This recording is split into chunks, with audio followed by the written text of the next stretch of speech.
Hello everyone. तो आज की वीडियो में हम स्क्रैच से एक नोट्स ऐप बनाने वाले हैं जिसमें हम टेबल्स, रोज एंड कॉलम्स का यूज़ करके अपने डेटा को स्टोर करा सकते हैं। तो यहाँ पर मैंने एक सिंपल फ्लटर प्रोजेक्ट क्रिएट कर लिया है जिसमें हमें जो ये बाय डिफ़ॉल्ट काउंटर ऐप मिलता है वही है। तो हम यहीं से अपने नोट्स ऐप को बनाना स्टार्ट करेंगे। तो सबसे पहले तो हमें उसके लिए एक पैकेज इंस्टॉल करना पड़ेगा जो कि है SQFlite, क्योंकि यहीं से हमें हमारा SQFlite डेटाबेस मिलेगा। तो मैं यहाँ से इस कमांड को कॉपी करके अपने टर्मिनल में पेस्ट कर दूंगा। तो यहाँ पर हमारा SQFlite पैकेज ऐड हो चुका है। तो इसी के साथ साथ हमें एक और पैकेज ऐड करना होगा जो कि है पाथ प्रोवाइडर। तो इसे भी हम यहाँ से इंस्टॉल कर लेंगे।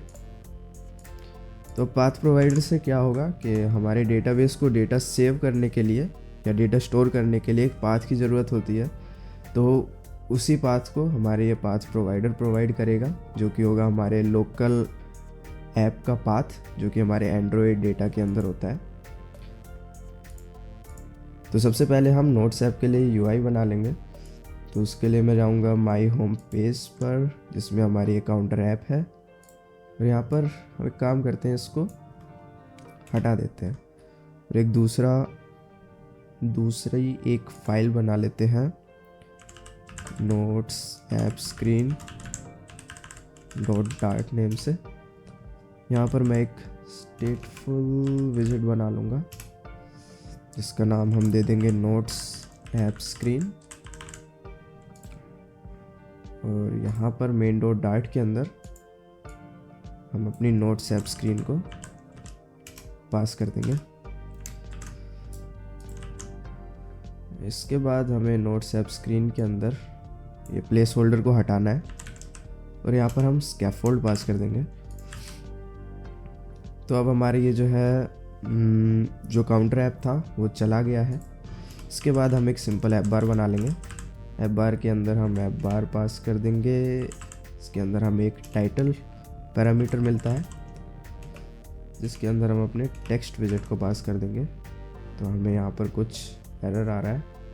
हाँ, तो हमें ये कांस्टेंट हटाना पड़ेगा क्योंकि अब हम वेरिएबल वैल्यू पास कर रहे हैं, इसलिए हम कांस्टेंट यूज़ नहीं कर सकते। तो यहाँ मैं सिंपल नोट्स ऐप पास कर देता हूँ। तो जैसे हम इसे करेंगे सेव तो हमारे यहाँ पर नोट्स ऐप आ जाएगा ऐप बार के अंदर। फिर हम काम करेंगे अपने स्क्रीन की बॉडी पर। बॉडी के अंदर हम एक लिस्ट व्यू बिल्डर दिखा देंगे क्योंकि जो हमारे टास्क होंगे वो काफ़ी सारे होंगे। यहाँ पर हमें लिस्ट व्यू बिल्डर दिखाना है, लिस्ट व्यू बिल्डर। तो इसके अंदर हमें मिलता है एक आइटम बिल्डर जो कि हमें रिटर्न करता है बिल्ड कॉन्टेक्स्ट और एक इंटीजर वैल्यू। तो बिल्ड कॉन्टेक्स्ट को हम कॉन्टेक्स्ट वेरिएबल में स्टोर करा लेंगे और जो हमें इंटीजर वैल्यू मिलती है उसे हम इंडेक्स के अंदर स्टोर करा लेंगे। और हमें यहाँ पर आइटम बिल्डर के अंदर एक विजिट रिटर्न करना होता है, ये रिक्वायर्ड है, तो इसलिए हमें यहाँ पर एक विजिट रिटर्न करना होगा। तो मैं यहाँ पर रिटर्न कर देता हूँ एक लिस्ट टाइल जो कि हमें हमारे इस मटेरियल पैकेज के अंदर मिलता है, material.dart फाइल के अंदर। तो अब लिस्ट टाइल के अंदर हमें कुछ पैरामीटर्स मिलते हैं। तो मतलब मिलते तो इसके अंदर हमें काफ़ी सारे पैरामीटर्स हैं, पर हम यूज़ कुछ ही का करने वाले हैं। जैसे टाइटल के अंदर हम अपने नोट्स ऐप का टाइटल शो कर देंगे। तो हमें यहाँ पर पास करना है टाइटल। तो टाइटल एक विजिट एक्सेप्ट करता है, तो इसलिए हम यहाँ पर टेक्स्ट पास कर देंगे और टेक्स्ट के अंदर मैं पास कर देता हूँ नोट्स ऐप टाइटल। तो अभी के लिए तो हमने सिर्फ यहाँ पर कांस्टेंट वैल्यू पास की हुई है क्योंकि अभी हमारे पास डेटा नहीं है। तो जब हमारे पास डेटा आएगा तब हम इसमें डायनामिक वैल्यू पास कर देंगे जो भी डेटा हमारे डेटाबेस के अंदर सेव्ड होगा। तो हमें यहाँ पर एक ये आइटम काउंट भी मिलता है जिसके थ्रू हम ये डिसाइड कर सकते हैं कि हमारी लिस्ट व्यू बिल्डर के अंदर कितने विजिट्स रेंडर होंगे। तो ये भी हमें अभी के लिए मैं यहाँ पर 10 पास कर देता हूँ।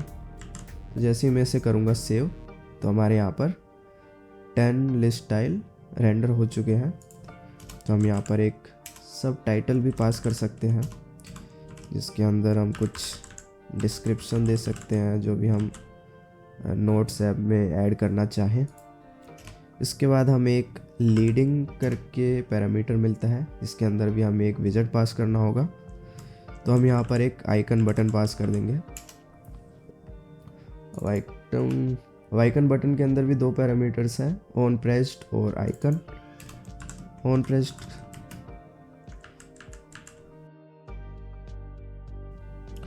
ऑन प्रेस्ड के अंदर हम एक एम्प्टी वॉइड फंक्शन पास कर देंगे, और आइकन के अंदर मैं एक आइकन पास कर देता हूँ, आइकन्स डॉट एडिट।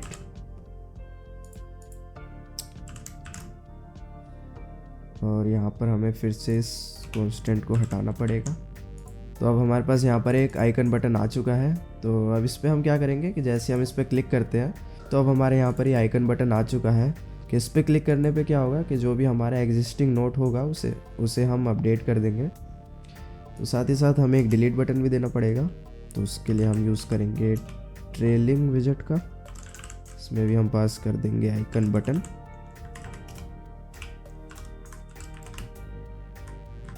और आइकन्स के अंदर हम पास कर देंगे आइकन्स डॉट डिलीट। तो अभी हमारे ये जो है ऑन प्रेस्ड मेथड ये खाली है, इसलिए हम इस पर क्लिक करेंगे तो कुछ होगा नहीं, मतलब ये क्लिकेबल है पर इस पर क्लिक करने पे कुछ होगा नहीं। तो अब हम नोट्स ऐड करने के लिए एक स्क्रीन बना लेते हैं। तो हम यहाँ पर अपने स्कैफोल्ड के अंदर एक फ्लोटिंग एक्शन बटन पास कर देंगे, फ्लोटिंग एक्शन बटन।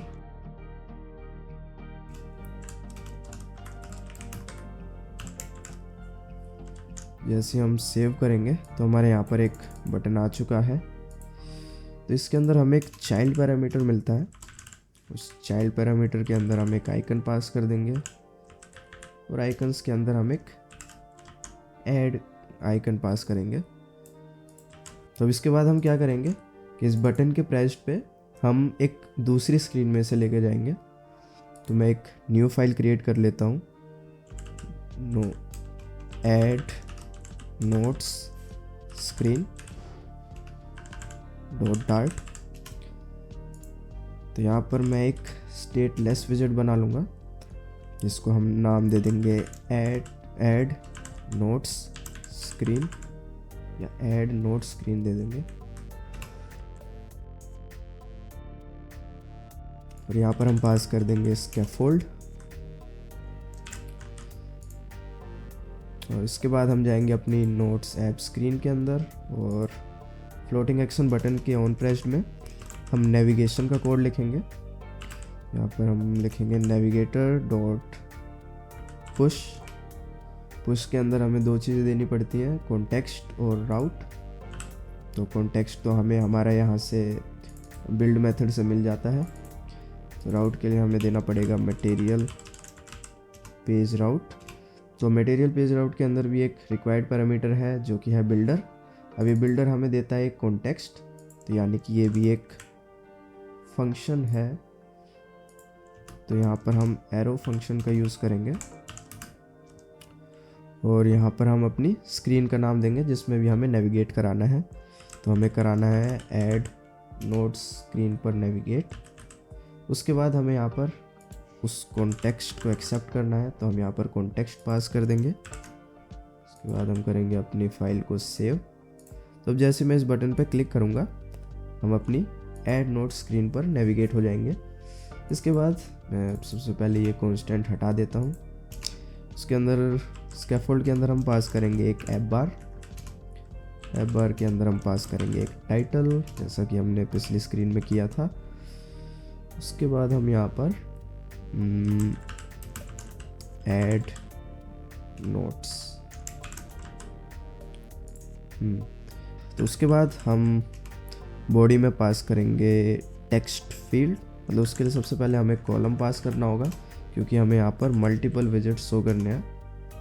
तो हम कॉलम के अंदर पास करेंगे चिल्ड्रन के अंदर हम पास कर देंगे एक सिंपल टेक्स्ट फील्ड। तो जैसे मैं इसे करूँगा सेव, तो हमारे यहाँ पर एक टेक्स्ट फील्ड आ चुकी है जिसमें हम डेटा एंटर कर सकते हैं। पर ये अभी अच्छी नहीं दिख रही है टेक्स्ट फील्ड। तो एक काम करते हैं, हम यहाँ पर टेक्स्ट फील्ड को थोड़ा स्टाइलिंग देते हैं। टेक्स्ट फील्ड को स्टाइलिंग देने के लिए हमारे पास ये डेकोरेशन पैरामीटर है। हम यहाँ पे लिखेंगे डेकोरेशन। डेकोरेशन के अंदर हम पास करेंगे इनपुट डेकोरेशन, और इनपुट डेकोरेशन के अंदर भी हमें कई सारे पैरामीटर्स मिलते हैं। इसके अंदर हम यहाँ पर सबसे पहले यूज़ करेंगे लेबल टेक्स्ट को। लेबल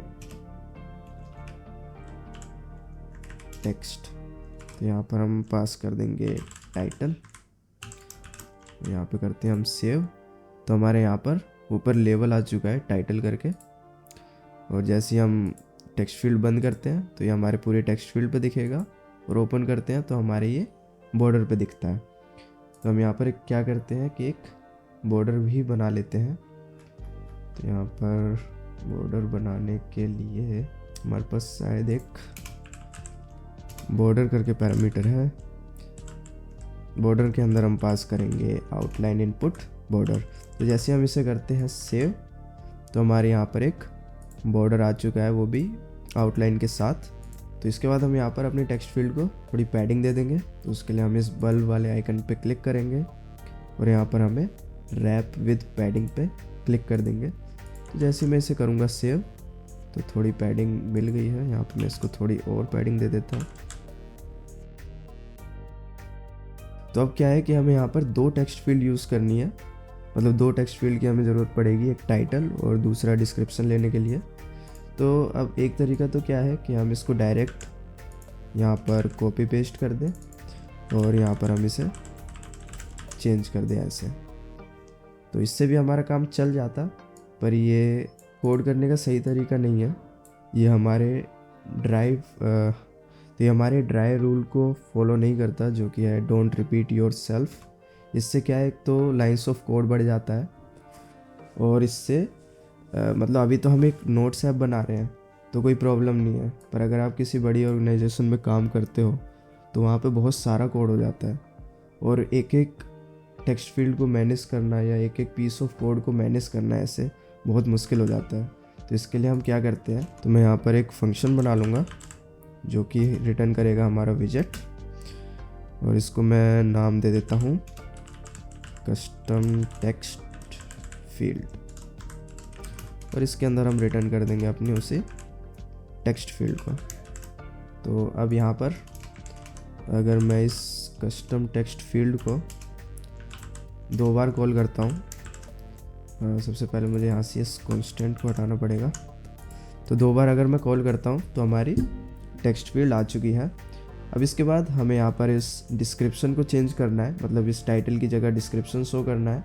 तो हम यहाँ पर क्या कर सकते हैं कि अपने इस फंक्शन के अंदर हम एक पैरामीटर एक्सेप्ट कर सकते हैं स्ट्रिंग टाइटल, और यहाँ पर हम उस टाइटल को पास कर सकते हैं।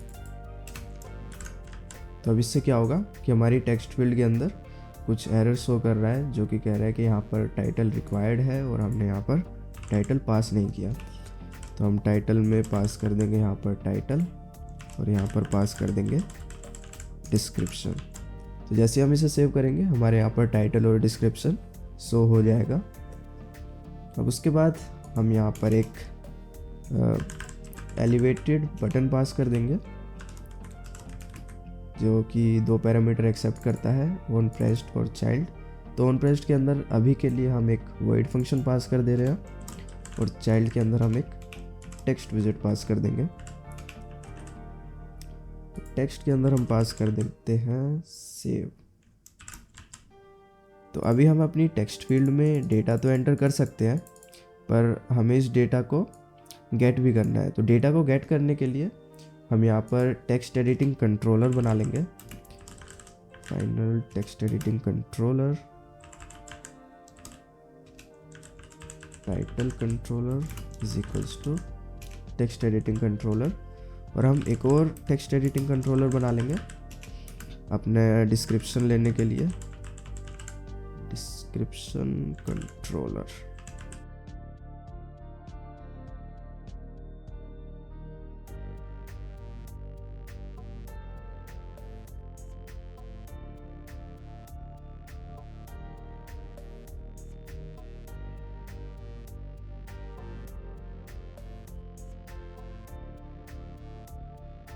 तो अब इसके बाद हम टाइटल और डिस्क्रिप्शन कंट्रोलर को अपनी टेक्स्ट फील्ड के अंदर भी पास करना होगा। तो वही हम सेम मेथड यूज़ करेंगे।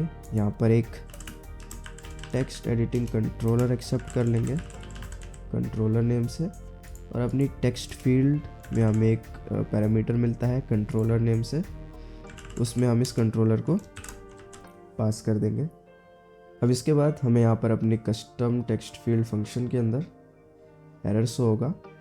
तो हम यहाँ पर टाइटल में हम पास कर देंगे टाइटल कंट्रोलर, और डिस्क्रिप्शन में हम पास कर देंगे डिस्क्रिप्शन कंट्रोलर, और इसे हम यहाँ पर कर देंगे सेव। तो हमें यहाँ पर कुछ एरर शो हो रहा है। हाँ, तो हम यहाँ से इस कॉन्स्टेंट को हटा देंगे, क्योंकि अब हमारा ऐड नोट स्क्रीन जो है वो उसका कंस्ट्रक्टर कॉन्स्टेंट नहीं है, इसलिए हम वहाँ पर कॉन्स्टेंट यूज़ नहीं कर सकते।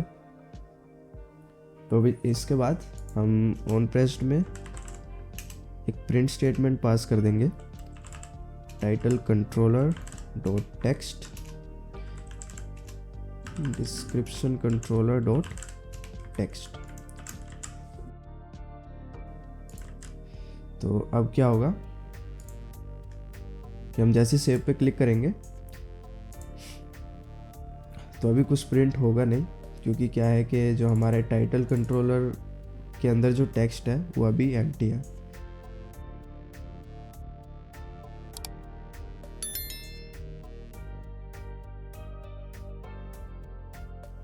तो अभी हमारे ये हमें हॉट रिस्टार्ट करने के लिए कह रहा है, तो हम एक बार ऐप को हॉट रिस्टार्ट कर देंगे, क्योंकि अभी हमने वो कॉन्स्टेंट यहाँ से रिमूव किया था। इसके बाद हम जाएंगे अपनी ऐड नोट स्क्रीन में, और हम यहाँ पर टाइटल में कुछ पास कर देते हैं, जैसे कि this is a title. Description में हम पास कर देंगे डिस्क्रिप्शन। तो अब जैसे ही हम सेव पे क्लिक करेंगे तो हमारे यहाँ पर दिस इज़ अ टाइटल और डिस्क्रिप्शन प्रिंट हो गया है। तो अब हमें क्या करना है कि हम जैसे ही सेव पे क्लिक करें तो हमारी ये स्क्रीन तो पॉप हो जाए, और इस स्क्रीन में हमारे पास टाइटल और डिस्क्रिप्शन का डेटा आ जाए। तो वो करने के लिए हम नेविगेशन का यूज़ कर सकते हैं। तो हम यहाँ पर यूज़ करेंगे नेविगेटर डॉट पॉप, और पॉप हमारे एक पैरामीटर एक्सेप्ट करता है जो कि है कॉन्टेक्स्ट, और एक है रिज़ल्ट, जिसके थ्रू हम अपने इस स्क्रीन के डेटा को प्रीवियस स्क्रीन में पास कर सकते हैं।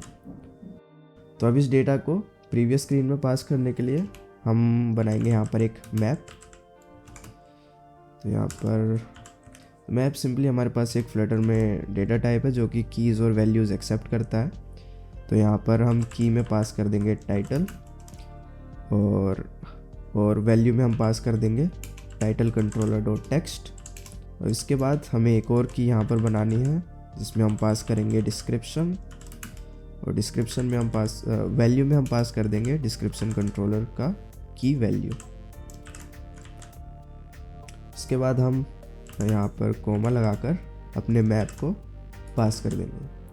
अब अगर हमें प्रीवियस स्क्रीन में उसकी वैल्यू लेनी है तो हम यहाँ पर क्या कर सकते हैं कि हमारे जो पुश है नेविगेटर डॉट पुश, ये हमें एक फ्यूचर रिटर्न करता है और कुछ वैल्यू के साथ। तो हम यहाँ पर अपने इस फंक्शन को एसिंक्रोनस बना देंगे, और इसके बाद हम यहाँ पर एक वेरिएबल बना लेते हैं रिज़ल्ट करके।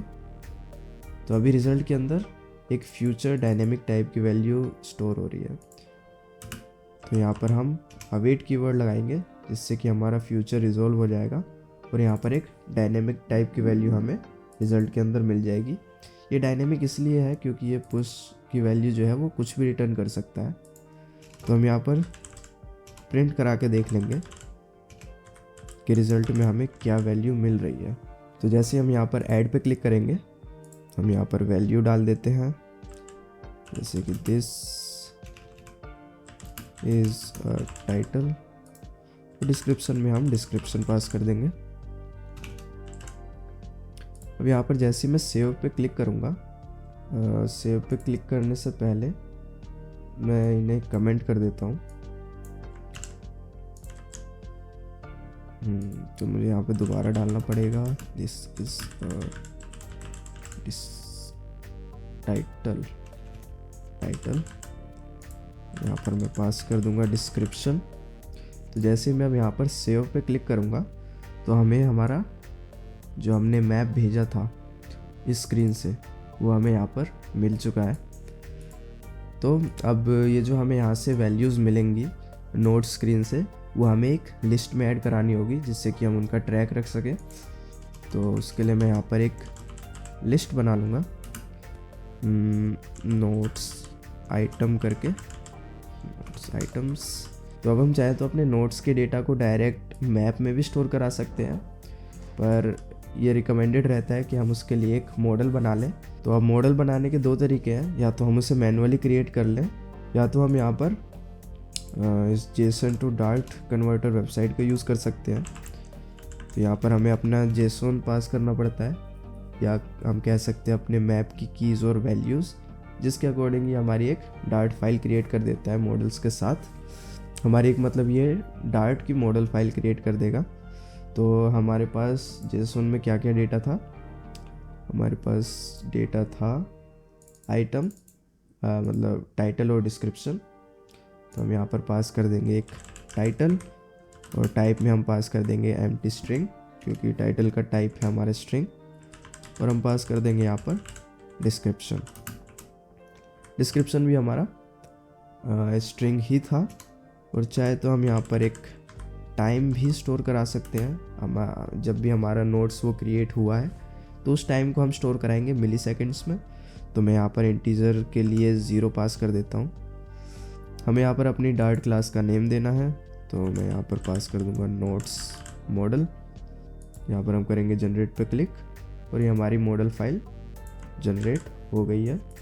इसके बाद हम जाएंगे हमारे लिव फोल्डर के अंदर, हम एक बना लेंगे नई file notes model dot dart. यहाँ पर हम उस कोड को कर देंगे पेस्ट। तो अब जो हमारी ये मॉडल क्लास होती है वो इसका कोड रिपीटेटिव ही रहता है, इसलिए ये बेटर है कि हम ऐसी वेबसाइट का यूज़ करके अपनी मॉडल क्लास जनरेट कर लें, नहीं तो इसमें हमारा काफ़ी टाइम चला जाएगा। तो अगर हम देखें कि हमारी मॉडल क्लास के अंदर है क्या क्या, तो इसके अंदर हमारे पास 3 वेरिएबल्स आए हैं, टाइटल, डिस्क्रिप्शन और टाइम। टाइम में हम अपना टाइम क्रिएट करेंगे, मतलब टाइम स्टोर करेंगे जब भी हमारा नोट्स मॉडल क्रिएट हुआ है। डिस्क्रिप्शन के अंदर नोट्स का डिस्क्रिप्शन, टाइटल के अंदर उसका टाइटल। उसके बाद हमारे पास यहाँ पर है नोट्स मॉडल का कंस्ट्रक्टर, जिसके अंदर हम अपने टाइटल, डिस्क्रिप्शन और टाइम की वैल्यूज़ को कर रहे हैं इनिशियलाइज। इसके बाद हमारे पास एक और कंस्ट्रक्टर है जो कि है नेम्ड कंस्ट्रक्टर। अगर आपने डार्ट में क्लासेस का कॉन्सेप्ट पढ़ा होगा तो उसमें आपको ये नेम्ड कंस्ट्रक्टर का पता होगा कि बाय डिफ़ॉल्ट अगर हम क्लास का कंस्ट्रक्टर बनाते हैं तो हमारे ये वाला कंस्ट्रक्टर यूज़ होगा, और अगर हम एक्सप्लिसिटली अगर डॉट फ्रॉम जेसन यूज़ कर देते हैं उस क्लास के आगे तो हमारा ये वाला कंस्ट्रक्टर यूज़ होगा। तो जिसमें कि इसे हम तब यूज़ कर सकते हैं जब हमारे पास हमारा जेसन डेटा है, मतलब मैप के अंदर डेटा है, और हमें उन्हें इस वेरिएबल्स के अंदर असाइन करना है। तो इस डेटा के अंदर हम क्या कर रहे हैं, हम टाइटल के अंदर जेसन से हमारी टाइटल की ले रहे हैं और उसे टाइटल के अंदर असाइन कर दे रहे हैं।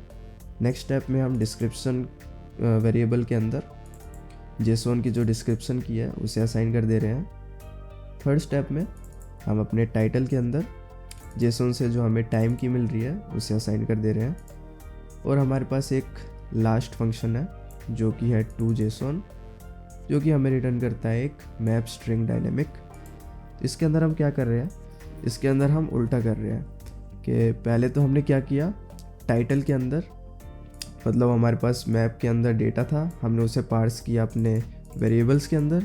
इस बार हम क्या कर रहे हैं कि हमारे पास वेरिएबल्स के अंदर डेटा है, हम उसे पास कर रहे हैं अपने मैप के अंदर। हम मैप के अंदर उस डेटा को स्टोर करा रहे हैं। ये हम सिर्फ इसलिए कर रहे हैं ताकि हम अपने डेटा को SQL डेटाबेस के अंदर स्टोर करा सकें, क्योंकि हम SQL डेटाबेस के अंदर डायरेक्ट वेरिएबल्स को स्टोर नहीं करा सकते, या डायरेक्ट हम उसके अंदर क्लास के इंस्टेंस को स्टोर नहीं करा सकते। इसलिए हमें उसे एक मैप के अंदर कन्वर्ट करना होगा, क्योंकि जो हमारा SQL डेटाबेस होता है वो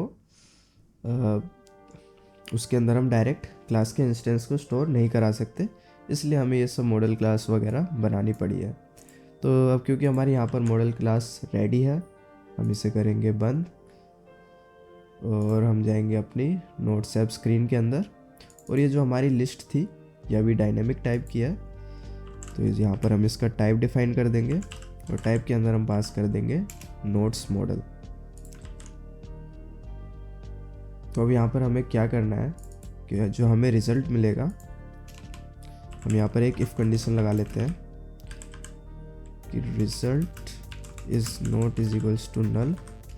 तो हम क्या करेंगे, जो हमारी नोट्स आइटम करके लिस्ट है उसके अंदर हम एक आइटम ऐड करेंगे जो कि होगा रिज़ल्ट। तो हम इसे करेंगे यहाँ पर सेव और हम जाएंगे अपने ऐड नोट स्क्रीन के अंदर। तो अगर अभी हम इस कोड को रन करेंगे तो हमें एरर आएगा। मैं आपको एक बार करके दिखाता हूँ। हम यहाँ पर कुछ भी पास कर देते हैं और सेव। तो हमें यहाँ पर ये एरर आया है कि हम मैप स्ट्रिंग डायनेमिक टाइप की वैल्यू को नोट्स मॉडल के अंदर डायरेक्टली असाइन नहीं कर सकते, तो इसलिए हमें इसे पार्स करना पड़ेगा। तो हम जाएंगे अपनी ऐड नोट स्क्रीन के अंदर और यहाँ पर जब हम ये मैप पास कर रहे हैं तो मैप पास करने से पहले हम यहाँ पर एक नोट्स मॉडल का इंस्टेंस बना लेंगे। तो हम यहाँ पर यूज़ करेंगे notes model dot from JSON और फ्रॉम जेसॉन के अंदर हम अपने इस मैप को पास कर सकते हैं। तो इससे क्या होगा कि हमने टाइटल और डिस्क्रिप्शन की तो यहाँ पर पास की हुई है, तो ये हमारे फ्रॉम जेसॉन फंक्शन के अंदर जाएगा और ये टाइटल और डिस्क्रिप्शन की को हमारे इस टाइटल और डिस्क्रिप्शन वेरिएबल के अंदर असाइन कर देगा। तो यहाँ पर हमें एक और की पास करनी पड़ेगी जो कि है टाइम। टाइम पास करने के लिए मैं यहाँ पर टाइम के अंदर डेट टाइम डॉट नाउ, तो अभी date time dot now call करने से जो अभी करंट का डेट टाइम है वो हमें पता चल जाएगा। और पर क्योंकि हमें यहाँ पर टाइम जो की है उसे इंटीजर में असाइन करना है, तो उसके लिए हम यहाँ पर यूज़ करेंगे मिली सेकेंड EPOCH फंक्शन का, जिससे कि हमारा टाइम मिली सेकेंड्स में कन्वर्ट हो जाएगा। अब इसके बाद हम अपने इस नोट्स मॉडल को मैप की जगह पास कर देंगे। तो अब अगर मैं यहाँ पर इसको सेव करूँगा तो हमें कोई एरर नहीं आएगा। तो हम चलते हैं अपनी नोट्स ऐप स्क्रीन के अंदर और यहाँ पर हम आइटम काउंट में अब करेंगे नोट्स आइटम डॉट लेंथ को पास, क्योंकि हमारे पास जितने आइटम होंगे हम उतना ही डेटा उनका दिखा सकते हैं। तो क्योंकि हमने एक आइटम ऐड कर दिया था तो हमें यहाँ पर एक आइटम शो हो रहा है, पर अभी हमें उसका एक्चुअल डेटा शो नहीं हो रहा है। तो उसका एक्चुअल डेटा शो करने के लिए हम जाएंगे इस टेक्स्ट विजेट के अंदर और हम यहाँ पर पास करेंगे notes item index dot title.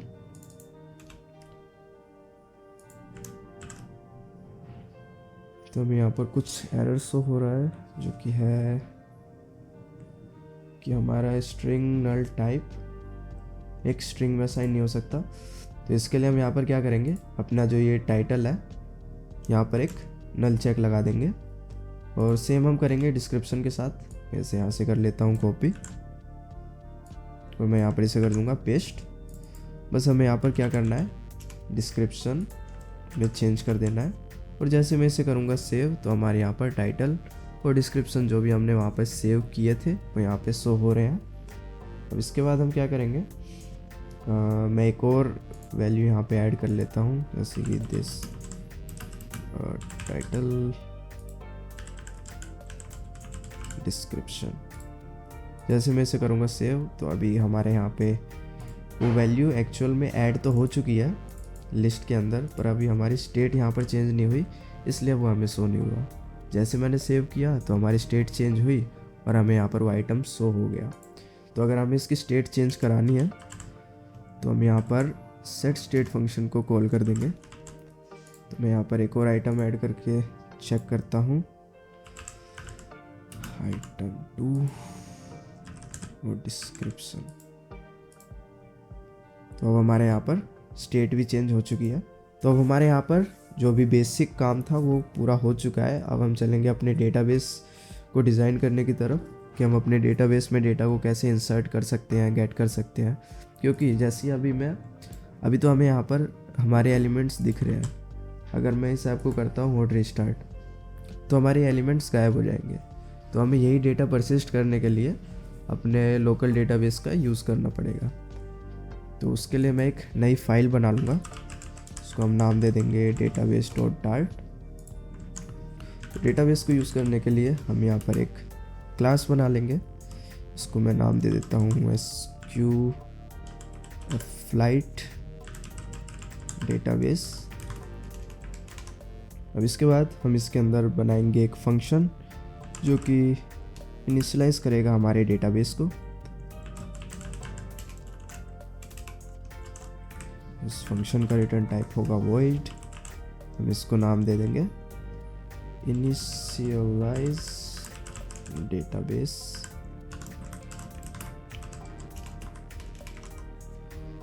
तो यहाँ पर हम एक डायरेक्टरी का इंस्टेंस बना लेंगे जिसमें कि हम अपने जो एप्लीकेशन डायरेक्टरी होती है, एप्लीकेशन डायरेक्टरी, इसमें हम उसको स्टोर कराएंगे। तो उसे स्टोर कराने के लिए हमारे पास यहाँ पर एक फंक्शन है गेट एप्लीकेशन डॉक्यूमेंट्स डायरेक्टरी, जो कि हमें मिलता है पाथ प्रोवाइडर से। और इसी का यूज़ करके हम अपने डेटाबेस को पाथ प्रोवाइड करने वाले हैं। तो हम यहाँ पर एक स्ट्रिंग वेरिएबल बना लेंगे डेटाबेस पाथ करके। तो उसके लिए हम यहाँ पर यूज़ करेंगे application directory dot path plus यहाँ पे हम अपना डेटाबेस का नेम दे देंगे। तो मैं इसको नाम दे देता हूँ notes.db। तो यहाँ पर हमारा डेटाबेस का पाथ भी हमने डिफाइन कर दिया है। इसके बाद हम यूज़ करेंगे एक्चुअल फंक्शन को, जो कि है ओपन डेटाबेस, जो कि हमारा एक्चुअल में डेटाबेस को क्रिएट करेगा अगर क्रिएटेड नहीं होगा तो, और अगर क्रिएटेड होगा तो वो उस डेटाबेस को यूज़ कर लेगा। तो इसके बाद ओपन डेटाबेस जो फंक्शन है उसमें हमें सबसे पहले तो पाथ देना पड़ता है। तो हम पाथ में पास कर देंगे डेटाबेस पाथ। और ये जो हमारा ओपन डेटाबेस फंक्शन है ये हमें एक डेटाबेस का इंस्टेंस रिटर्न करता है। तो उसके लिए मैं यहाँ पर एक डेटाबेस का इंस्टेंस बना लेता हूँ डेटाबेस db करके। तो ये इनिशियलाइज अभी नहीं हुई है तो मैं यहाँ पर इसे लेट पास कर देंगे, क्योंकि हमें पता है कि हम डेटाबेस को इनिशियलाइज करने वाले हैं। और यहाँ पर हम पास कर देंगे db is equals to open database. तो क्योंकि ये फ्यूचर डेटाबेस रिटर्न करता है तो हमें यहाँ पर अवेट कीवर्ड लगाना होगा। अब हमें यहाँ पर ओपन डेटाबेस के अंदर कुछ और फंक्शंस भी कॉल करने हैं, मतलब कुछ और पैरामीटर्स भी असाइन करने हैं, जैसे कि वर्जन ये ऑप्शनल है, आप चाहो तो यहाँ पे 1 पास कर सकते हो अपने डेटाबेस का वर्जन डिफाइन करने के लिए। और यहाँ पर हमें एक और फंक्शन यूज़ करना है जो कि है ऑन क्रिएट। अब ऑन क्रिएट जो फंक्शन है ये हमारा तब कॉल होगा जब हमारे डेटाबेस क्रिएट हो रहा होगा। तो जब ये डेटाबेस क्रिएट हो रहा होगा तो ये फंक्शन हमें दो वैल्यूज़ रिटर्न करता है, डेटाबेस और इंट। तो डेटाबेस को हम एक्सेप्ट करेंगे db से और इंटीजर को हम एक्सेप्ट करेंगे वर्जन से, क्योंकि ये डेटाबेस का वर्जन यहाँ पर रिटर्न कर रहा होगा। और ऑन क्रिएट के अंदर हम यहाँ पर पास कर देंगे db, जो कि हमारा ये वाला डेटाबेस है जो कि हमें ऑन क्रिएट फंक्शन से मिला है, डॉट एग्जीक्यूट। अब एग्जीक्यूट क्या है? अब एग्जीक्यूट फंक्शन की हेल्प से हम कोई भी SQL क्वेरी एग्जीक्यूट कर सकते हैं। तो हमें सबसे पहले तो अपना डेटाबेस क्रिएट करना होगा। तो हम अपने डेटाबेस को क्रिएट करने के लिए ये वाली क्वेरी का यूज़ करेंगे। तो मैं यहाँ से इसे कॉपी कर लेता हूँ और यहाँ पर इसे पेस्ट कर दूँगा। जैसे कि यहाँ पर हमें कुछ चीज़ें हैं जो हमें ध्यान देने वाली हैं, जैसे कि क्रिएट टेबल टेस्ट। तो टेस्ट की जगह हमें अपनी टेबल का नाम देना है। जो कि हम क्रिएट करना चाहते हैं। तो मैं यहाँ पर नाम दे देता हूँ नोट्स। हम नोट्स करके एक टेबल क्रिएट करना चाहते हैं। और यहाँ पे ये है आईडी इंटीजर प्राइमरी की, तो ये तो सब में बाय डिफ़ॉल्ट रहती है, क्योंकि हमारे जो एसक्यूएल डेटाबेसेस रहते हैं वो बाय डिफ़ॉल्ट एक इंटीजर वैल्यू जो कि ऑटो इंक्रीमेंट होती रहती है वो डिफ़ाइन करते हैं। उसके बाद यहाँ पर ये जो वैल्यूज़ है ये है हमारी एक्चुअल वैल्यूज़ जो हम अपने इस नोट्स टेबल के अंदर इंसर्ट करना चाहते हैं। तो यहाँ पर अगर मैं जाके अपने नोट्स मॉडल में चेक करूँ तो हमें 3 वैल्यूज़ इंसर्ट करनी है, टाइटल, डिस्क्रिप्शन और टाइम। तो नेम की जगह हम पास कर देंगे टाइटल, और क्योंकि ये टेक्स्ट है तो हम इसे टेक्स्ट ही छोड़ देंगे। वैल्यू की जगह हम पास कर देंगे डिस्क्रिप्शन, और ये इंटीजर नहीं है तो हम इसे यहाँ पर टेक्स्ट में चेंज कर देंगे। और इसके बाद हमें एक और फील्ड है हमारे पास जो कि है टाइम, और वो रियल नहीं, वो इंटीजर वैल्यू है, तो हम यहाँ पर इंटीजर पास कर देंगे। इसके बाद हम यहाँ पर लगाएंगे सेमीकोलन, और क्योंकि ये एग्जीक्यूट फंक्शन जो है वो फ्यूचर वर्ड रिटर्न करता है तो हम यहाँ पर अवेट कीवर्ड का यूज़ करेंगे। और यहाँ पर हम लगा देंगे सिंक, क्योंकि हम नहीं चाहते कि हमारी टेबल क्रिएट होने से पहले हम उस डेटाबेस को एक्सेस कर पाए, इसलिए हमने यहाँ पर अवेट कीवर्ड लगाया है। तो इतना करने से हमारा डेटाबेस क्रिएट हो जाएगा। उसके बाद हमें और फंक्शंस डिफाइन करने हैं, जैसे कि डेटाबेस में डेटा को इंसर्ट करने के लिए हमें फंक्शन लिखना है, डेटा अपडेट करने के लिए फंक्शन लिखना है, और गेट करने के लिए फंक्शन लिखना है। तो उसके लिए हम यहाँ पर इसी क्लास के अंदर कुछ फंक्शंस बना लेंगे, जैसे कि स्टैटिक फ्यूचर, अभी के लिए हम इसको रखते हैं void gate data from database, ये होगा एसिंक्रोनस। इसके बाद हम यूज़ करेंगे इस डीबी का, क्योंकि हमारे डेटाबेस तब तक इनिशियलाइज हो चुका होगा। हम यहाँ पर यूज़ करेंगे डीबी डॉट क्वेरी। अब क्वेरी क्या है कि हम इसे यूज़ कर सकते हैं हमारे टेबल के अंदर डेटा को सर्च करने के लिए। अगर हम क्वेरी में कुछ पास नहीं करते हैं तो हमें ये पूरे डेटाबेस की टेबल रिटर्न कर देगा एज इट इज़। तो हमें यहाँ पर क्वेरी के अंदर कुछ पैरामीटर्स मिलते हैं जो हमें पास करने पड़ेंगे। तो क्वेरी के अंदर हमारे एक टेबल पैरामीटर है जो हमें पास करना पड़ेगा। तो जो ये टेबल पैरामीटर है जिसमें हमें पास करना होगा नोट्स, तो मैं यहाँ पर नोट्स पास कर दूंगा, क्योंकि हम चाहते हैं कि हमारी नोट्स टेबल के अंदर जितना भी डेटा है वो हमें यहाँ पर गेट हो जाए। तो क्वेरी जो है वो हमें रिटर्न करता है future list of map type.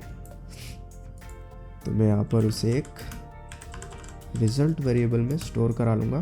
तो क्योंकि ये फ्यूचर रिटर्न कर रहा है तो हमें यहाँ पर अवेट कीवर्ड लगाना होगा।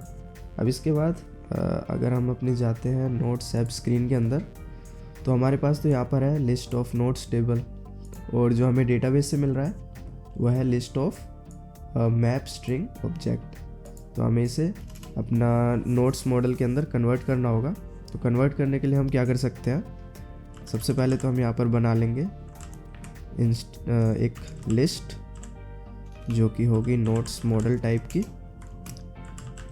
तो यहाँ पर इसको मैं नाम दे देता हूँ नोट्स मॉडल। अगर हमें अब list of map string object को इसके अंदर कन्वर्ट करना है तो हम यहाँ पर यूज़ करेंगे रिजल्ट डॉट मैप फंक्शन का, जो कि हम किसी भी लिस्ट के साथ यूज़ कर सकते हैं। अब मैप फंक्शन क्या करता है, ये हमें लिस्ट का हर एक एलिमेंट रिटर्न करेगा, और जब वो उस एलिमेंट को रिटर्न कर रहा होगा तभी हम उस एलिमेंट को चेंज कर सकते हैं। तो यहाँ पर हमें ई के अंदर मिल रहा है मैप स्ट्रिंग ऑब्जेक्ट, तो हम यहाँ पर पास कर देंगे notes model dot from Jason function को। तो फ्रॉम जेसन फंक्शन हमें एक नोट्स मॉडल रिटर्न करता है, पर ये एक पर जो हमारी ये फ्रॉम जेसन फंक्शन है ये एक मैप स्ट्रिंग डायनेमिक को भी एक्सेप्ट करता है। तो हम यहाँ पे पास कर देंगे ई, और एंड में हम पास कर देंगे टू लिस्ट को, जिससे कि हमारी जो ये list of map string object था वो कन्वर्ट हो जाएगा लिस्ट ऑफ नोट्स मॉडल के अंदर। अब हम यहाँ पर सिंपली इस लिस्ट को रिटर्न कर देंगे नोट्स मॉडल को। अब हम यहाँ पर अपने वॉइड टाइप को चेंज कर सकते हैं नोट्स मॉडल के अंदर, लिस्ट ऑफ नोट्स मॉडल। तो हमारे यहाँ पर बेसिक जो फंक्शन है गेट करने का, क्वेरी करने का, वो रेडी हो चुका है। अब हम एक और फंक्शन क्रिएट कर लेते हैं डेटाबेस में डेटा को इंसर्ट करने के लिए। तो हम यहाँ पर एक फंक्शन बना लेंगे जिसका रिटर्न टाइप होगा फ्यूचर वॉइड। यहाँ पर हम फंक्शन का नाम दे देंगे इंसर्ट डेटा इन डेटाबेस। ये इंसर्ट डेटा करके ही रहने देते हैं। यहाँ पर हम पास कर देंगे एसिंक। यहाँ से हम एक्सेप्ट करेंगे एक नोट्स मॉडल को, क्योंकि हमें जो डेटा मिलेगा वो नोट्स मॉडल के अंदर ही मिलेगा। अब हमें उसे स्ट्रिंग डायनेमिक के अंदर कन्वर्ट करके स्टोर कराना है। तो डेटा को स्टोर कराने के लिए हम यूज़ करेंगे db डॉट इंसर्ट फंक्शन का। अब इंसर्ट फंक्शन के अंदर हमें दो रिक्वायर्ड पैरामीटर मिलते हैं, एक है टेबल, दूसरा है वैल्यूज़। जो भी वैल्यूज़ हम इसके अंदर सेव कराना चाहें। टेबल्स के अंदर हम पास कर देंगे नोट्स, क्योंकि हमारी एक ही टेबल है जो हमने क्रिएट किया है, वो भी है नोट्स टेबल। और वैल्यूज़ के अंदर हम पास कर देते हैं अपने मॉडल को। पर हमारा ये जो मॉडल है वो डायरेक्टली यहाँ पे पास नहीं हो सकता, क्योंकि ये एक क्लास का इंस्टेंस है और हमें इंसर्ट के अंदर पास करना है मैप स्ट्रिंग ऑब्जेक्ट। तो हम यहाँ पर यूज़ करेंगे models dot to Jason function को, जो कि हमने इस मॉडल क्लास के अंदर डिफ़ाइन किए थे। तो ये क्या करेगा, इसके पास नोट्स मॉडल के अंदर वेरिएबल्स के अंदर डेटा रहेगा, तो ये हमारे उस डेटा को जो हमारी मैप की कीज़ की वैल्यू के अंदर स्टोर करा देगा। और इसी तरह से हम इसमें डेटा इंसर्ट कर पाएंगे। तो इंसर्ट फंक्शन जो है वो हमें एक इंटीजर वैल्यू रिटर्न करता है, जो कि होगी हमारी इंटीजर प्राइमरी की। तो हम यहाँ पर क्या कर सकते हैं, रिज़ल्ट करके उस इंटीजर को यहाँ पर स्टोर करा सकते हैं। हम यहाँ पर इसे प्रिंट करा के देख सकते हैं कि हमारा डेटा सेव हुआ है कि नहीं। तो अब हमारा जो है यहाँ पर इंसर्ट और गेट करने के फंक्शंस रेडी है। तो हम एक बार इसे चेक कर लेते हैं कि हमारे फंक्शंस काम भी कर रहे हैं कि नहीं। तो सबसे पहले जैसे कि हम देख सकते हैं कि हमारा ये इनिशियलाइज डेटाबेस जो फंक्शन है उसका कॉल होना ज़रूरी है, क्योंकि नहीं तो डेटाबेस ही क्रिएट नहीं होगा। तो हम जाएंगे अपने मेन डॉट डार्ट फाइल के अंदर और यहाँ पर हम ऐप रन करने से पहले जो हमारी ये रन है फंक्शन है, इसके पहले हम यूज़ कर देंगे अपने इनिशियलाइज डेटाबेस फंक्शन को। तो यहाँ पर हम यूज़ करेंगे SQLite database dot initialise database function को। अब क्योंकि ये फंक्शन फ्यूचर वर्ड रिटर्न करता है, तो हमें इस फंक्शन को एसिंक बनाना होगा और यहाँ हम लगा देंगे अवेट। अब अगर हमें कोई भी फंक्शन ऐप रन होने से पहले कॉल करना होता है, तो हमें यहाँ पर एक लाइन डिफाइन करनी होती है, जो कि है visit Flutter binding dot ensure initialised. तो अब इतना करने से हमारा जो डेटाबेस है वो क्रिएट हो जाएगा। तो अब मैं एक बार कर लेता हूँ ऐप को हॉट रिस्टार्ट, देखते हैं हमें कोई एरर आता है कि नहीं। हाँ, तो हमें कोई एरर नहीं आया है। तो हम चलेंगे अपनी अब नोट्स ऐप स्क्रीन के अंदर। तो हमें यहाँ पर सबसे पहले हमारा जो ये gate data from database function है उसे कॉल करना होगा। तो मैं यहाँ पर एक फंक्शन बना लेता हूँ गेट डेटा करके। इसके बाद हम यहाँ पर कॉल करेंगे SQLite database dot gate data from database function को। तो अभी रिटर्न करता है एक future list of notes model. तो हम इस फंक्शन को बना लेंगे एसिंक। यहाँ पर हम पास कर देंगे नोट्स आइटम और यहाँ पर हम अवेट कीवर्ड लगा देंगे। उसके बाद हम यहाँ पर एक सेट स्टेट को भी कॉल करेंगे, जिससे कि हमें डेटा स्क्रीन पे विजिबल हो जाए। अब उसके बाद हमें ये फंक्शन कॉल भी करना है। तो हम इस फंक्शन को कॉल कब करेंगे, जब हमारी ये स्क्रीन रेंडर हो रही होगी। तो स्क्रीन के रेंडर होने से पहले, तो स्क्रीन के रेंडर होने से पहले अगर हमें कोई फंक्शन कॉल करना है, तो उसके लिए हमें एक इनिट स्टेट मेथड मिलता है।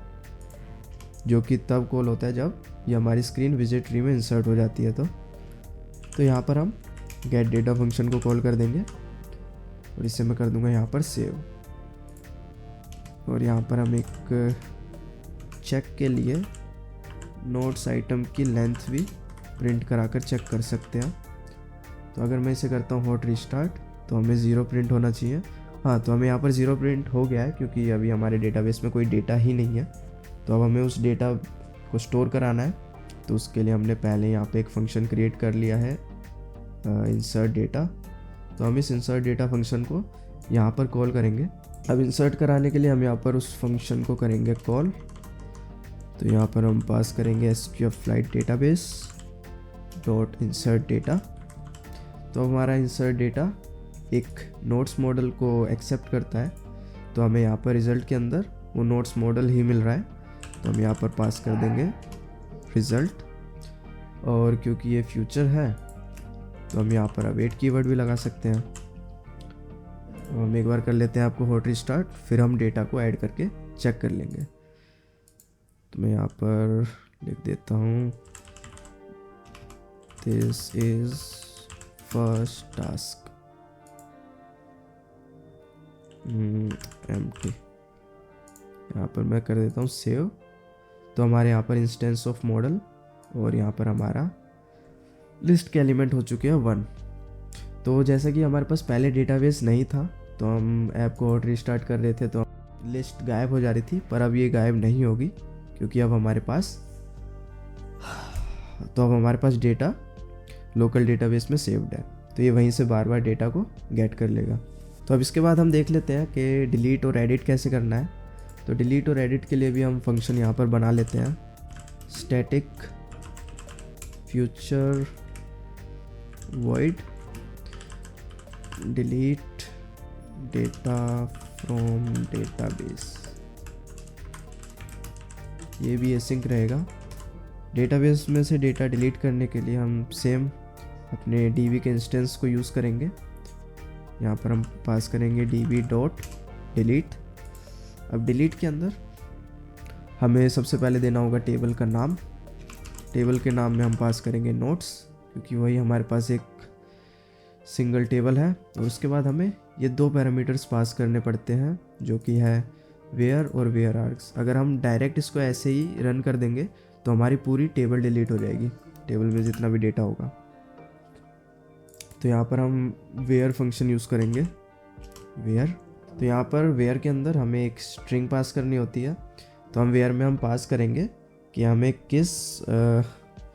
किस की के थ्रू वो डिलीट करना है। तो हमारे पास यहाँ पर काफ़ी कीज़ हैं जैसे कि आईडी है, टाइटल है और टाइम है और डिस्क्रिप्शन है।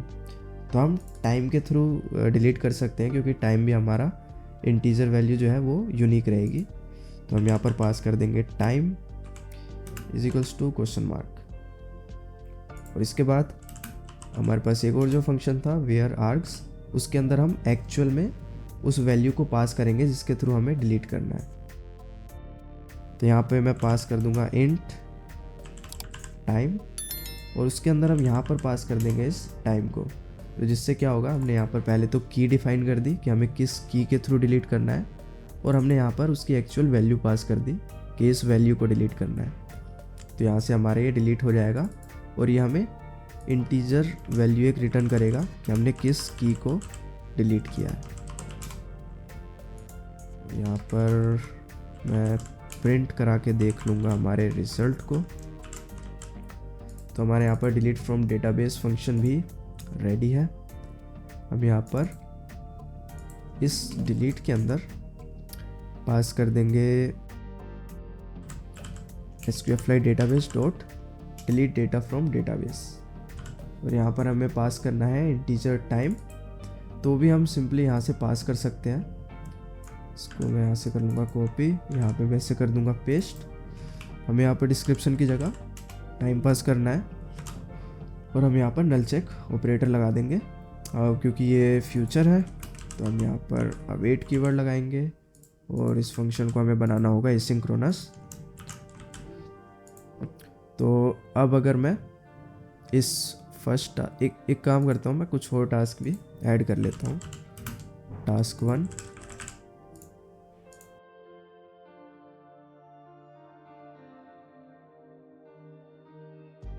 तो अब हम इस टास्क 1 को डिलीट करके देखते हैं। तो अभी मैं जैसे ही इस डिलीट बटन पर क्लिक करूँगा तो हमारा वो डिलीट हो चुका है, पर अभी हमें स्क्रीन पे दिख रहा है क्योंकि हमारी इस लिस्ट से वो आइटम अभी रिमूव नहीं हुआ है।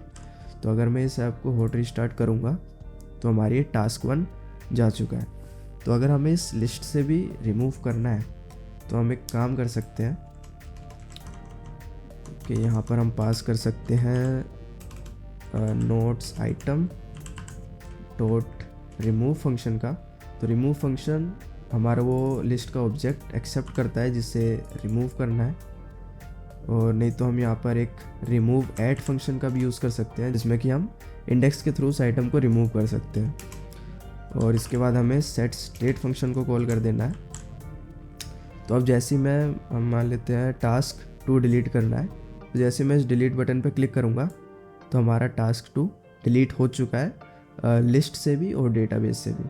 तो अगर मैं हॉट रिस्टार्ट करूँगा तब भी हमारा वो टास्क 2 नहीं आएगा यहाँ पर। तो अब हम देख लेते हैं कि एडिट फंक्शन पे कैसे काम करना है। ये तो एडिट फंक्शन पे काम करने के लिए हमें पहले डेटाबेस में भी फंक्शन बनाना होगा एडिट करने के लिए। तो यहाँ पर मैं एक फंक्शन बना लेता हूँ स्टैटिक फ्यूचर, इसका भी रिटर्न टाइप होगा void update data in database. और यहाँ पर इसके अंदर हम वही डीबी का इंस्टेंस कॉल करेंगे डॉट अपडेट। अपडेट के अंदर भी हमारे कुछ डिलीट से सिमिलर होता है। तो अपडेट के अंदर भी हमें टेबल पास करनी है। टेबल में मैं पास कर दूंगा नोट्स। बस अपडेट में डिलीट से एक फ़र्क क्या है कि डिलीट में तो हम उस वैल्यू को डिलीट कर रहे होते हैं फाइंड करके, इसमें हम उस वैल्यू को अपडेट कर देंगे फाइंड करके, डिलीट नहीं करेंगे। तो इसलिए हमें यहाँ पर उस अपडेटेड वैल्यू को देना पड़ेगा। तो अपडेटेड वैल्यू देने के लिए हम यहाँ पर एक नोट्स मॉडल एक्सेप्ट कर लेंगे जो कि अपडेटेड वैल्यू होगी, और यहाँ पर मैं पास कर दूंगा मॉडल डॉट टू जेसन। और उसके बाद हमें वेयर और वेयर आर्ग्स भी देना होगा। तो वेयर में हम पास कर देंगे वही time is equals to question mark, और वेयर आर्ग्स में हम पास कर देंगे टाइम की वैल्यू जिसे अपडेट करना है। तो उसके लिए हमें वो टाइम भी लेना होगा। तो यहाँ पर हम उस टाइम को कर देंगे पास। इसके बाद ये अपडेट जो है वो भी हमें सेम इंटीजर वैल्यू रिटर्न करता है, तो हम उसे रिज़ल्ट में स्टोर करा लेंगे और यहाँ पर अवेट कीवर्ड यूज़ कर लेंगे। इसके बाद मैं इसे यहाँ पर करा लेता हूँ प्रिंट रिज़ल्ट। तो हमारा अपडेट फंक्शन तो रेडी है, पर अभी हमारे पास एडिट करने के लिए कोई वो नहीं है कि हम किस स्क्रीन में उसे एडिट करेंगे। तो हम क्या काम कर सकते हैं, जो हमारे पास ये ऐड करने वाली है स्क्रीन, इसी के थ्रू हम उसे एडिट भी कर लें।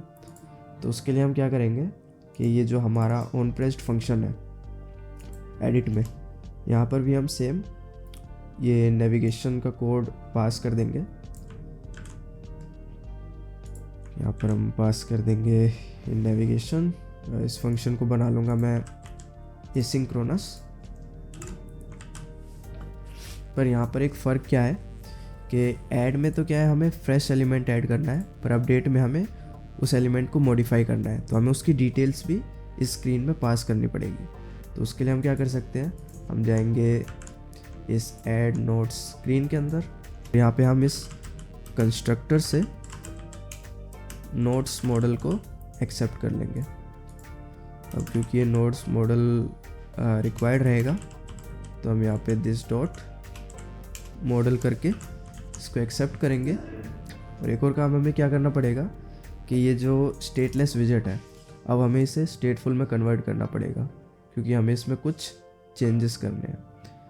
तो हम जाएंगे मोर एक्शन पे और कन्वर्ट टू स्टेटफुल विजेट पे क्लिक कर देंगे। अब इसके बाद हम यहाँ पर कॉल करेंगे इनिट स्टेट फंक्शन का, क्योंकि हमें स्क्रीन के इनिशियलाइज होते ही इसमें कुछ चेंजेस करने हैं। तो मैं यहाँ पर एक फंक्शन बना लेता हूँ, इनिशियलाइज वैल्यूज़, और इनिशियलाइज वैल्यूज़ को हम इस इनिट स्टेट के अंदर कॉल कर देंगे, इनिशियलाइज वैल्यूज़। और वैल्यूज़ में हम इनिशियलाइज कर देंगे ये टाइटल और डिस्क्रिप्शन कंट्रोलर की value. Title controller dot text is equals to विजेट डॉट मॉडल डॉट टाइटल। तो हमने यहाँ पर टाइटल कंट्रोलर के टेक्स्ट में जो हमें यहाँ से इस नोट्स मॉडल से टाइटल पास करना है, मुझे यहाँ पर जो हमें नोट्स मॉडल से टाइटल की वैल्यू मिली है वो हमने यहाँ पर इसके अंदर असाइन कर दिया। यहाँ पर हम नल चेक ऑपरेटर भी लगा लेंगे। मैं स्टेटमेंट को करता हूँ कॉपी। सेम हम करेंगे डिस्क्रिप्शन कंट्रोलर के लिए, डिस्क्रिप्शन कंट्रोलर। इसके बाद हमें यहाँ पर कुछ एरर्स आ रहे हैं, जो कि है कि नोट्स मॉडल रिक्वायर्ड है। तो अब हमें यहाँ पर एक और चीज़ चेंज करनी है कि नोट्स मॉडल हमें रिक्वायर्ड नहीं रखना है, ये नल हो सकता है। तो यहाँ पर हमें एक कंडीशन लगानी पड़ेगी कि जो हमें विजेट dot model is not is equals to null, तब हम यहाँ पर तभी हम इस टाइटल और डिस्क्रिप्शन कंट्रोलर की वैल्यूज़ को इनिशियलाइज कराएंगे। क्योंकि देखा जाए तो हमारे पास मतलब ऐड नोट स्क्रीन पे आने के हमारे पास दो तरीके हैं। पहला तरीका कि हम यहाँ इस ऐड बटन पे क्लिक करके आ सकते हैं, दूसरा तरीका है कि हम इस एडिट बटन पे क्लिक करके आ सकते हैं। तो अगर हम इस ऐड बटन पे क्लिक करके आ रहे हैं तब तो हमें इस नोट्स मॉडल की वैल्यू नल मिलेगी, और अगर हम एडिट पे क्लिक करके आ रहे हैं तब हमारे पास पहले से इसकी वैल्यू होगी जिसके थ्रू हम उसे एडिट कर पाएंगे। तो इसलिए हमने इस नोट्स मॉडल को यहाँ पर नल रखा है। तो हमें यहाँ पर कुछ एरर्स आ रहे हैं, हम यहाँ पर भी नल चेक ऑपरेटर लगा देंगे। इसके बाद हम जाएंगे अपनी आइकन एडिट आइकन बटन पे, और यहाँ पर मॉडल में पास कर देंगे अपने नोट्स मॉडल को, जो कि हमें करना है एडिट। तो मैं यहाँ पर उस लिस्ट का इंडेक्स पास कर दूंगा। तो अगर हम इस ऐड बटन पे क्लिक करते हैं तब तो हमारे पास सिंपल ये टाइटल डिस्क्रिप्शन एम्प्टी आ रहा है। अगर मैं इस टास्क 3 पे क्लिक करता हूँ तो हमारे पास ये टास्क 3 और डिस्क्रिप्शन में जो हमने डिस्क्रिप्शन डाला था वो आ जाता है। अब इसके बाद हमें यहाँ पर जो वैल्यूज़ है वो अपडेट करनी है। तो हम जो भी वैल्यूज़ अब इसके अंदर चेंज करेंगे तो हमें इस रिज़ल्ट के अंदर वो मिल जाएगी। तो यहाँ पर हमें क्या करना है कि हम यहाँ पर कॉल करेंगे SQF flite database dot update data in database. तो हमें यहाँ पर दो चीज़ें पास करनी है, नोट्स मॉडल और इंटीजर टाइम, जिसके थ्रू हम उसे अपडेट कर पाएंगे। तो हमें वो टाइम भी चाहिए। तो उस टाइम के लिए हमें यहाँ पर कुछ चेंजेस करने पड़ेंगे।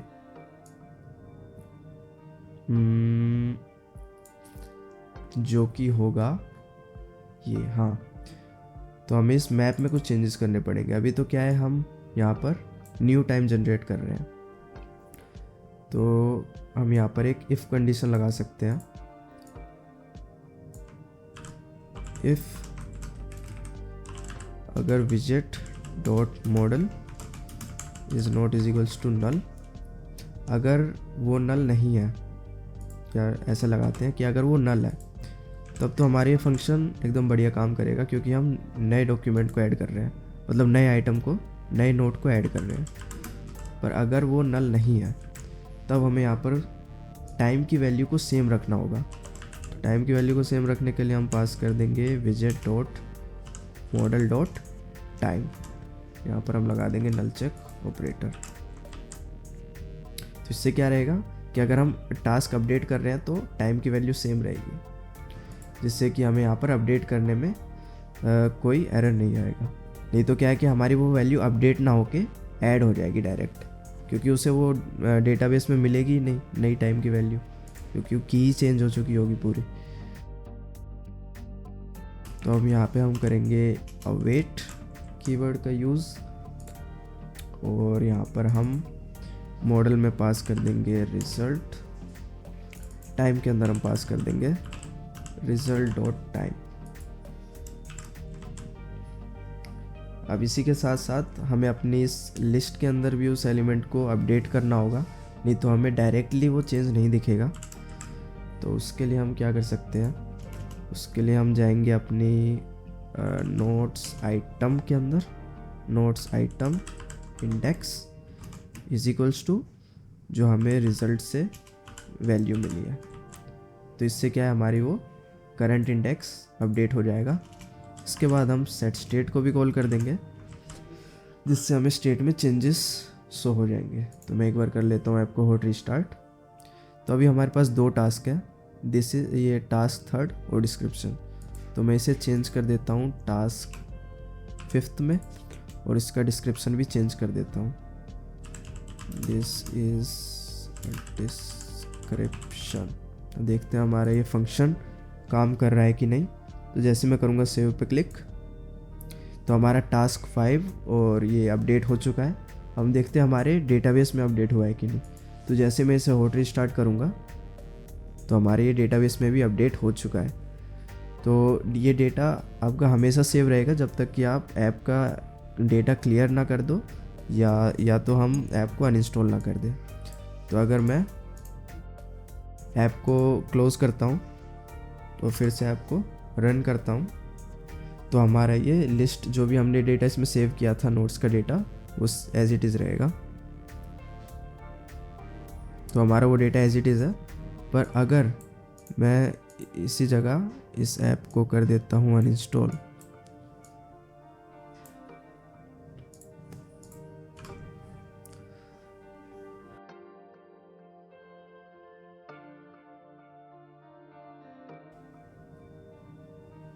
तो हमारा वो सारा डेटा डिलीट हो जाएगा। तो इसी तरह से हम SQLite के यूज़ करके एक नोट्स ऐप बना सकते हैं। उसमें हम डेटा को ऐड, डिलीट, गेट और इंसर्ट कर सकते हैं। तो अगर आपको ये वीडियो हेल्पफुल लगी तो इसे लाइक करें, शेयर करें, चैनल पर नए हैं तो चैनल को सब्सक्राइब करें। मिलते हैं नेक्स्ट वीडियो में।